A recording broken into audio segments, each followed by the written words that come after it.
dampak cemburu yang terambil dari Bilangan pasal 5 ayat 11 sampai ayat yang ke-22. Namun sebelum kita membaca dan merenungkan firman Tuhan ini teman-teman, mari kita satu dalam doa, kita berdoa. Bapa yang penuh kasih, penuh rahmat di sepanjang kehidupan kami sangat bersyukur untuk kasih setiamu di dalam kehidupan kami yang terus Engkau nyatakan dalam kasih sayang-Mu. Bapa dalam sorga, sekarang kami anak-anak-Mu akan membaca sebagian daripada firman-Mu. Kami mohon kiranya Engkau mengaruniakan Roh Kudus, berikan hikmat dan kesabaran di dalamnya, agar di dalamnya kami dapat bisa membaca dan merenungkan firman-Mu pada hari ini dengan penuh sukacita. Bapa dalam sorga, segala hidup dan kehidupan kami serahkan di dalam kasih-Mu. Kiranya Engkau terus memeliharakan kami, memberkati kami. Dan Tuhan Yesus kami berdoa. Amin.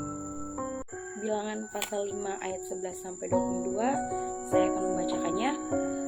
Hukum mengenai perkara cemburuan. Tuhan berfirman kepada Musa, "Berbicaralah kepada orang Israel dan katakanlah kepada mereka, apabila istri seseorang berbuat serong dan tidak setia terhadap suaminya, dan laki-laki lain tidur dan bersetubuh dengan perempuan itu dengan tidak diketahuinya, karena tinggal rahasia bahwa perempuan itu mencemarkan dirinya, tidak ada saksi terhadap dia tidak kedapatan, dan apabila kemudian roh cemburu menguasai suami itu, sehingga ia menjadi cemburu terhadap istrinya dan perempuan itu memang telah mencemarkan dirinya, atau apabila roh cemburu menguasai suami itu sehingga ia menjadi cemburu terhadap istrinya, walaupun perempuan itu tidak mencemarkan dirinya, maka haruslah orang itu membawa istrinya kepada imam, dan orang itu harus membawa persembahan karena perempuan itu sebanyak 10 eva tepung jelai, yang ke atasnya tidak dituangkannya minyak dan yang tidak dibubuhinya kemenyan.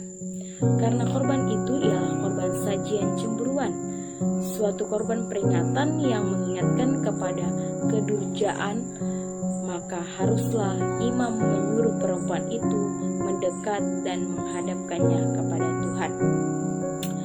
Lalu imam harus membawa air kudus dalam suatu tempayan tanah, kemudian harus memungut debu dengan ada di lantai kemah suci dan membubuhnya ke dalam air itu.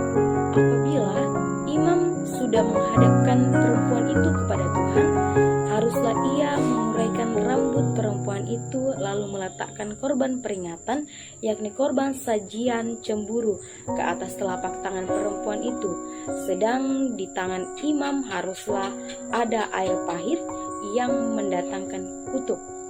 Maka haruslah imam menyumpah perempuan itu dengan berkata kepadanya, "Jika tidak benar ada laki-laki yang tidur dengan engkau, dan jika tidak engkau berbuat serong kepada kecemaran, padahal engkau di bawah kuasa suamimu, maka luputlah engkau dari air pahit yang mendatangkan kutuk ini.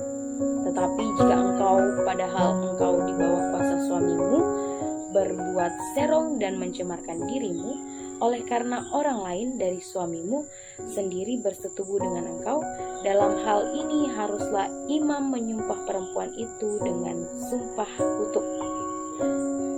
Dan haruslah imam berkata kepada perempuan itu, maka Tuhan kiranya membuat engkau menjadi sumpah kutuk di tengah-tengah bangsamu, dengan mengempiskan pahamu dan mengembungkan perutmu, sebab air yang mendatangkan kutuk itu akan masuk ke dalam tubuhmu untuk menggembungkan perutmu dan mengempiskan pahamu. Dan haruslah perempuan itu berkata, amin, amin. Sahabat Kristus yang terkasih dalam Tuhan, tema yang saya bawa pada hari ini berjudul dampak kecemburuan. Dampak kecemburuan. Kecemburuan atau cemburu adalah salah satu sifat buruk manusia pada suatu tempat dan pada sepanjang abad. Baik melibatkan orang tua atau muda, di atas kota atau di desa, tidak terkecuali orang Kristen, teman-teman. Karena dampak kecemburuan ini, khususnya berhubungan dengan keluarga, seringkali menjadi alasan seseorang atau suami istri melakukan tindakan atau perbuatan yang berakibatkan fatal dan lebih buruk.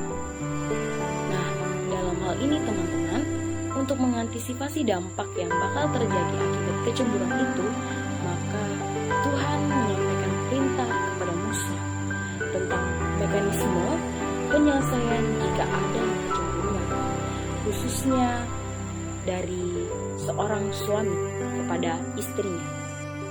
Nah, teman-teman, dalam hal ini juga peringatan ini tentunya sangat menjadi penting untuk perhatian bagi keluarga Kristen pada saat itu, bahwa perbuatan zina atau serong yang tadi kita baca, dalam istilah yang lazim sering disebut selingkuh itu oleh orang yang sudah berkeluarga sangat jahat di mata Tuhan.